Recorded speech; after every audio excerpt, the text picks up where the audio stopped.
দেখেন এখনও আমরা বলি যে আওয়ামী লীগের ভূতেরা এতে সচিবালয়ে এখনও সচিব রয়ে গেছে, তাইলে ভূতের আসর তো হয়েছে। এখন ভূতের আসরমুক্ত নিরপেক্ষ যোগ্য মেধাবী ডিজার্ভিং লোকেরা যেন এই সমস্ত জায়গায় অ্যাপয়েন্টমেন্ট পায়, সেই জন্যই আমরা পজিশন এবং আরও রেসপেক্টেবল লোকদেরকে নিয়ে একটা ব্যালেন্সড কনস্টিটিউশনাল কমিটি গঠনের প্রস্তাব দিয়েছি। এটার সাথে আমরা একমত। এটা হচ্ছে না এই জন্যই বলেছি, এখানে বিএনপির আপত্তি আছে। বিএনপি কনস্টিটিউশনাল কমিটি এরকম গঠন করুক, এটা তারা এগ্রি করছে না। তো অধিকাংশ মোর দেন 2/3 এটার সাথে এগ্রিমেন্ট করা হয়েছে।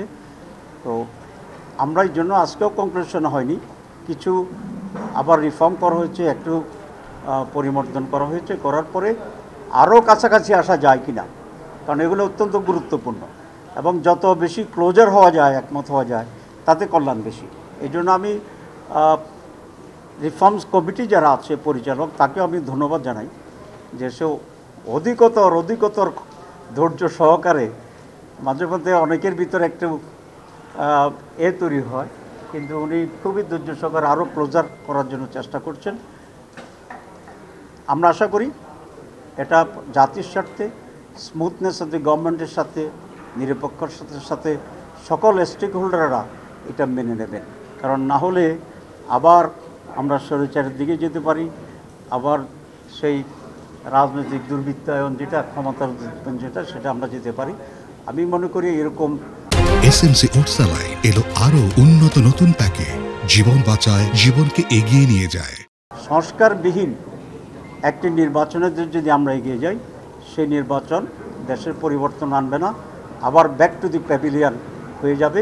এবং এরকম নির্বাচন, অনিশ্চিত নির্বাচনে দেশের মানুষ যাবে কি না সেটা মানুষকে আবার ভাবতে হবে। তো এটা হচ্ছে এই।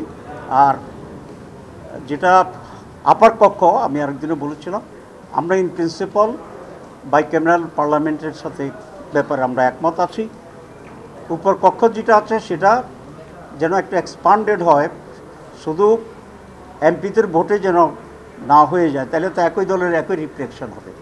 সেই জন্য আমরা বলেছি এখানে জনগণের ভোটে রিফ্লেকশন থাকতে হবে, সেই হিসাবে প্রফেশনালিটি হবে, ক্লিয়ার, যেটা আমরা বলেছিলাম।